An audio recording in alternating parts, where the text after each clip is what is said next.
Welcome to the Good Reading Magazine podcast. Good Reading is a monthly magazine dedicated to books and reading and aims to help readers discover their next favourite book. You can find out more about the books discussed on today's podcast at goodreadingmagazine.com.au. November 1914. When he was 13, Jack Thorning got it into his head that the fastest way to become a man was to kill one. And as it happened, school was teaching him how. "The enemy is in sight, target range." Mr. Kempster's voice was low and serious. "Now you must be prepared or prepare to die," followed by the pinging sounds of everyone's metal cocking indicators, signalling a bullet in place, their single-shot rifles at the ready. A magpie warbled above, and Jack could see small twitches of movement either side of him as 17 gun barrels faced forward to the forest of eucalyptus. Jack himself was poised with the flat rifle butt pressing into his right shoulder at the bone, stance relaxed. The shooting sling wrapped around his left upper arm, the weight of the weapon firm in his grip.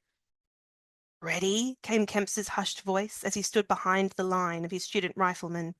Jack steadied his breath, finger on the trigger. "Aim." He blinked quickly but kept his mark in sight. "Fire!" Kempster roared, and the simultaneous blasts of all the boys' rifles roared back. Danielle Binks is a writer, literary agent and lecturer in creative writing. She is the award-winning author of Begin and Begin, the best-selling middle grade novel The Year the Maps Changed, The Monster of Her Age, which won the 2022 Indie Young Adult Book of the Year, and in 2025 she published 6 Summers of Tash and Leopold. Today I'm talking to Danielle Binks about her latest novel for young adults, Shakespeare in the Orchard. Danielle, welcome to the Good Reading Podcast. Hello, thank you so much for having me. Now, Danielle, before we talk about Shakespeare and apples, let's talk about the setting for your story, the town of Langwarrin, a real place with a very interesting history. Tell me about Langwarrin and your connection to that place. Well, Langwarrin is where I am currently talking to you from. It is where I live. It's where I've grown up. It is on the Mornington Peninsula, a little past Frankston, in the Bunurong area. I knew growing up that Langwarrin had been the setting location for Australia and Victoria's military reserve.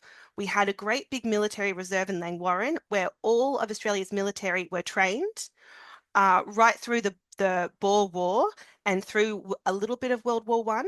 It is now a really large flora and fauna reserve, but I knew vaguely that it had been quite intrinsic in World War One, but I didn't realize how much until I went and visited the flora and fauna reserve and found all the little placards explaining the history of the place.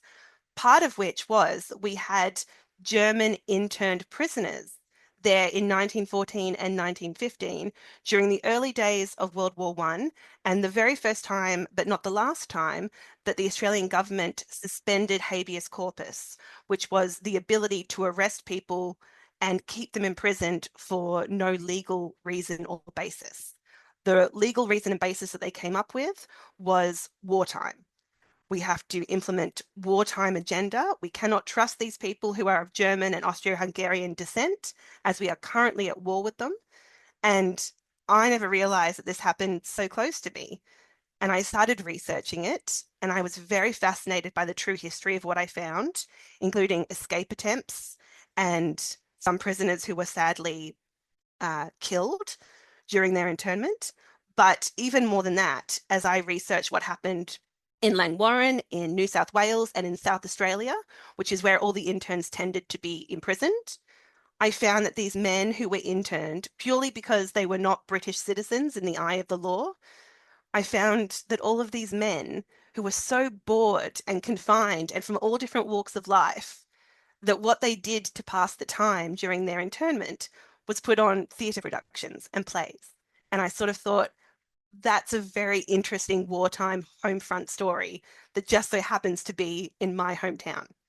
We can call Shakespeare in the Orchard historical fiction, as you said, set during the early days of World War One.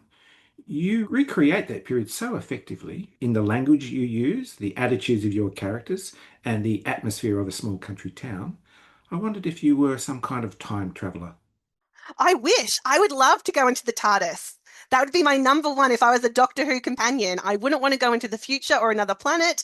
I would actually ask to go into the past because I am a history nerd. I did study 20th century conflict at university when I thought I was going to become a journalist. So I've always loved history and historical research. And this was the book that I got to unleash all of my nerdiness and all of my impulse to go and track down little known tidbits of information. So thank you for saying that because it makes the history student in me very, very pleased. And I'm sure my father is very pleased to hear that because he sort of ingrained a love of history in me. When we would travel around Europe as a family, he was the one that always insisted, well, we've got to go look at the Normandy beaches.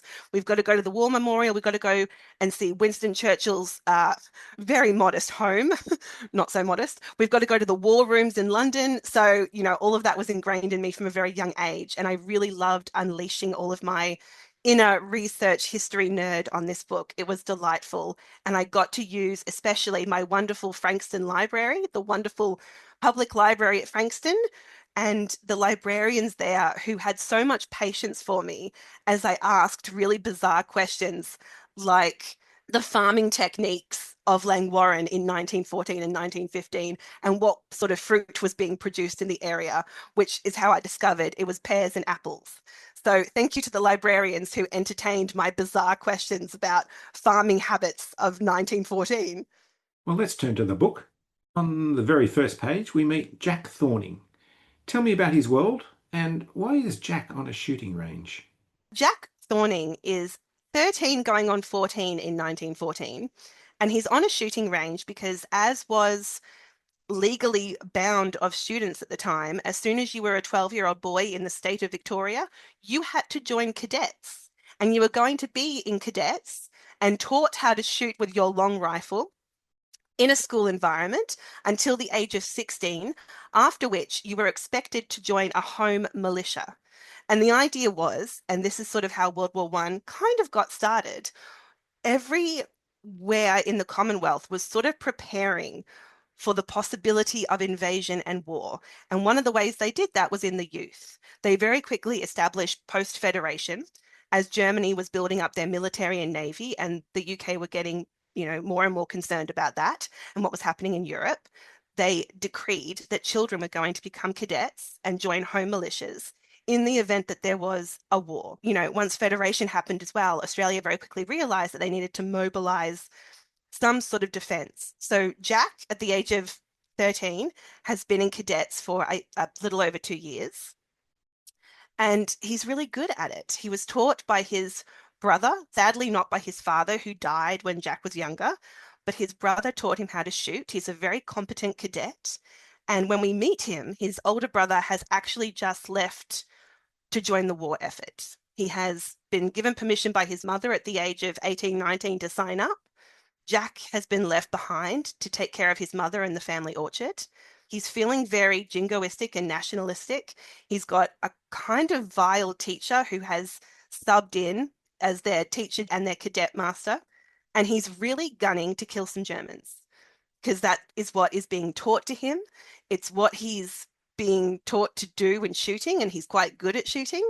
So when the German POWs arrive in his town, he's really quite tempted to become a man, to become a hero, and take matters into his own hands, which to read in the year 2026 is quite confronting, but wouldn't have been that out of the ordinary in 1914. This was fighting for empire and defending your country and the Commonwealth.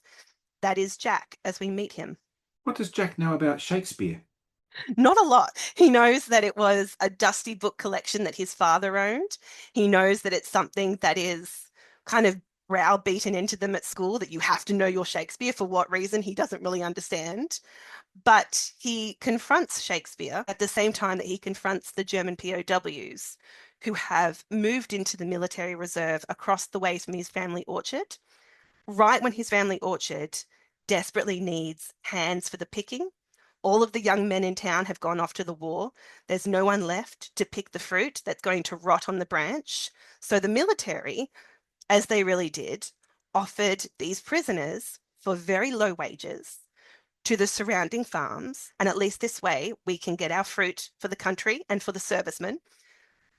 And one day in the apple orchard, Jack overhears the Germans practicing Shakespeare, practicing to put on a play of Hamlet. And he's quite horrified and mortified that these German Huns even know who Shakespeare is.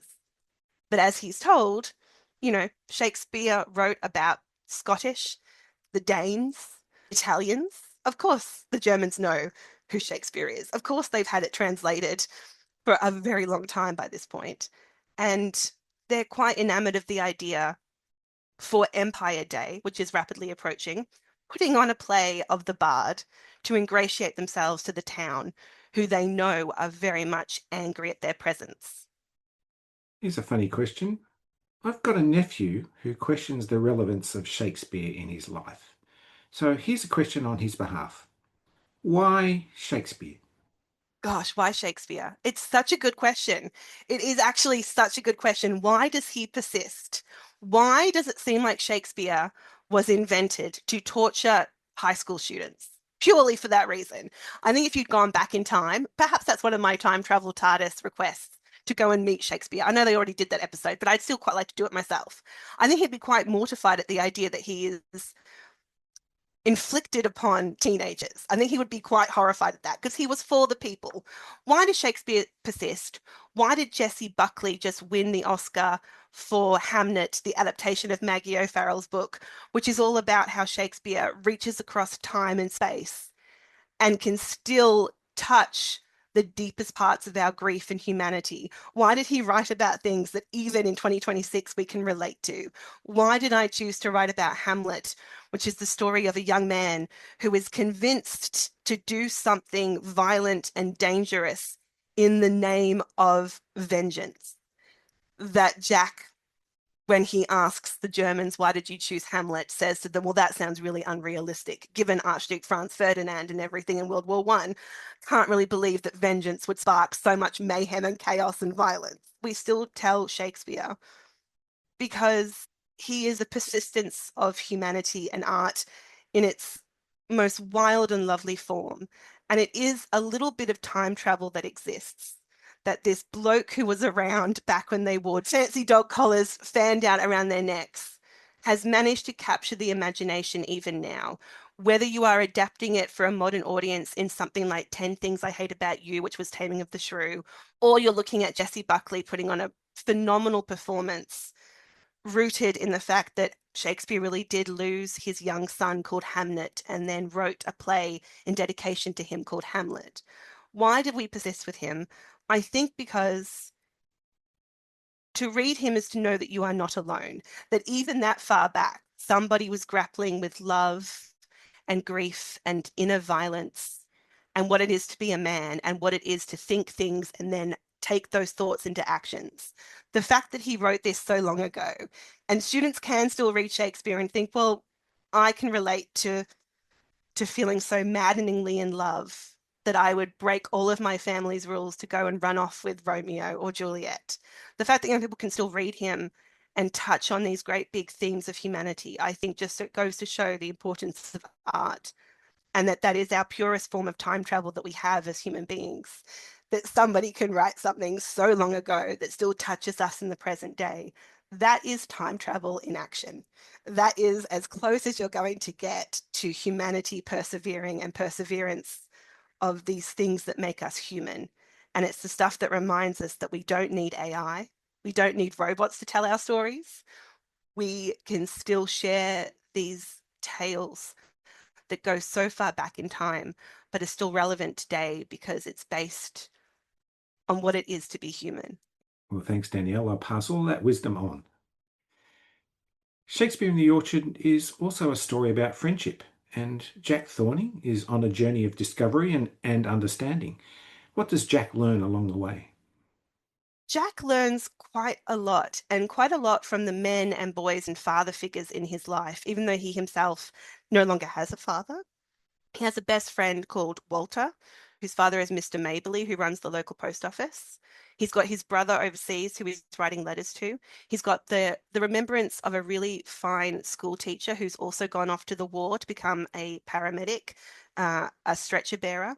He's got Mr. Kempster, whose dubious idea of masculinity is being impressed upon him. And he's got the German prisoners as well.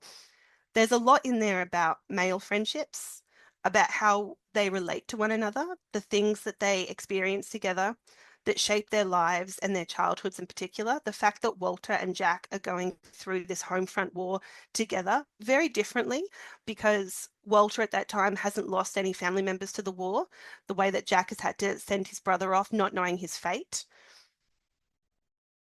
I wanted to write this story about the impacts of the war on the home front. And in doing that, I realized it was a war that obviously impacted everyone, but really shaped male identity in Australia in particular.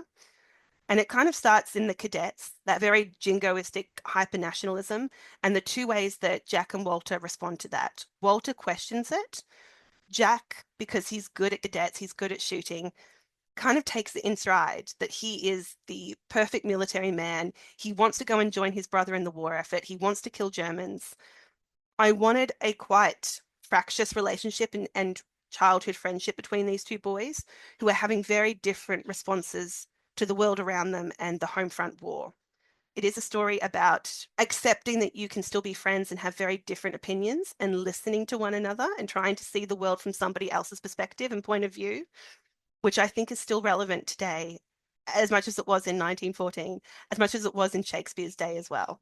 I think about Hamlet, and I think about Hamlet and Horatio having these really deep philosophical conversations, and I think a little bit of that filtered into the relationship between Jack and Walter as well.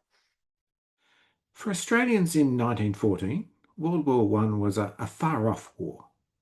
For us today in 2026, it's a war distant in time. Does that distance still matter? Absolutely. I have always thought that we've placed too much emphasis on World War II reshaping the world and not enough on how much World War I and World War II are intrinsically linked. And I think about this, I was just watching a documentary that Tom Hanks has done about Tom Hanks talking about World War II on Sky History. And what I found kind of annoying was Tom Hanks, as a talking head, insists that World War II is the war that most reshaped and remade the world. And then within 10 minutes, he has these historians sitting down and saying, right, so World War II happened because of World War I. And it's like, hold on, what did you just say? Okay, let's backtrack. All right. Poland was invaded because Germany had to give up land that was decreed Polish at the end of 1919 in the Versailles Treaty. Both Mussolini and Hitler were World War I soldiers who returned very disgruntled for all that they had to admit in Germany and Italy to being the instigators of World War I. And then they found themselves politically aligned with other soldiers who were also very disgruntled at how beaten down Italy and Germany were by the Versailles Treaty, that is how we got fascism and Nazism. It all links back to World War I, and yet it's very hard for the Allies to admit that part of the genesis of World War II was how sore winners we were at the end of World War I, that we laid the ideological groundwork that led into every event of World War II. Australia is slightly different because we do have the Anzac legend that has so shaped us very much on the beaches of Gallipoli. But overall, I think we bypass and we make a footnote out of World War I without recognizing how many dynasties and monarchies fell in World War I, how many advancements in technology, in awful warfare started in World War I. Even the fact that we got advancements in dentistry and plastic surgery from the warfare instigated in World War I don't think we give enough time to how much World War I is intrinsically linked to World War II. And I understand World War II is more black and white, good versus evil. That's not World War I. Even now, when you go and look At a World War I memorial in Germany versus Australia, you'll see very different discussions about how the war started, and they both place the blame on each other. And that's fascinating to me. And every book that I read from Australian historians as well all kind of agreed that nobody agrees on how World War I started because it had such a long tail on it. But I think we have more in common with World War I and its beginnings right now than we do with World War II. World War I was a breakdown of geopolitics and discussion and communication. World War I was every nation militarizing and mobilizing and not trusting each other. And we see this happening right now. And yet, I think school children, especially, are kind of taught that it's okay to gleam over World War I to jump ahead to the more interesting World War II, where there's way more imagery and photography and video. And I understand all of that. But I just think World War I is the bigger story that is so linked to reshaping the century that we kind of bypass it way too quickly. And that is the hill I'm willing to die on, that I'm willing to write on, certainly, because it really does frustrate me how much we don't put respect on how fundamentally rewiring World War I was. You don't retreat from the full spectrum of life in your story, the hardships of life in rural Australia in this period, the harsh reality of war, and the choices and decisions forced upon many of your characters. Why are these things important to you in your storytelling? I like conflict. I like stakes. I like any story that shows how difficult it is to be a child in any time period. At the crux of it is I was questioning how hard it would have been to be a 13 going on 14-year-old in 1914. When one part of you is being told this war's going to be over quickly, you'll get your brother back by Christmas, hopefully, and he'll have a lovely jaunt in Europe and it will all be okay. Very quickly, the realities come dawning on you that this is not like anything you've ever seen before or heard before. You cannot believe the mass scale of death that is happening. And at the same time, you're very scared for what it means for your family, not just the brother who's gone overseas, but what this means for your mother who's already been crushed by the loss of her husband and your father. What this means for you as a young man who's being told that the way that you protect your family and your country is with violence. I keep thinking about, and I come back to as a children's author, how hard it is to be a kid today as it was in 1914. Very different obstacles, but I always come back to trying to see the world from that height, from that viewpoint, where, and this is what I think kids can possibly really relate to, you have no control over the world and world events, but you're expected to just live through them and cope with them, and how difficult that is. And I think of kids today who are seeing things unfolding, all of the various conflicts that are happening, whether it's Russia and Ukraine or Iran and America, Israel and Gaza, and climate catastrophe. And I think about how scary it must be for them that all of this is out of their control, but they still just have to be in their own corner of the world, living through it, acknowledging it, trying to live with it, and not catastrophize, though some children obviously do. Some children take on the pains of the world and cannot comprehend all of the sadness and magnitude they are witnessing. And I just thought, wow, to show them that kids were going through this in 1914 as well, I think is again a form of time travel for kids to see those children survived it. They found the lessons to be learnt from it that I can now glean as well and apply to the modern day, the same way that I can take Shakespeare's lessons and apply them and see that they're still relevant. I don't shy away from it because I think to shy away from how hard it is to be a kid growing up in these dilemmas and these catastrophes is to deny that they are fully human. And I always think just because kids are smaller physically in stature doesn't mean that their inner worlds are smaller. They're very complex people. They are fully formed human beings. And I think I just always want to respect them very deeply and do justice to what they're experiencing as they're living in this world with us as well. Danielle Binks, I've learnt so much from our chat today. It's been a pleasure to talk to you, and thank you for joining me on the Good Reading Podcast. Thank you so much for having me. I greatly appreciate it. I've been talking to Danielle Binks about her latest book for young adults, Shakespeare in the Orchard. It's published by Lothian, and you can find it at goodreadingmagazine.com.au. My name's Greg Dobbs, and thanks for listening. Subscribe to Good Reading print and online magazine at goodreadingmagazine.com.au.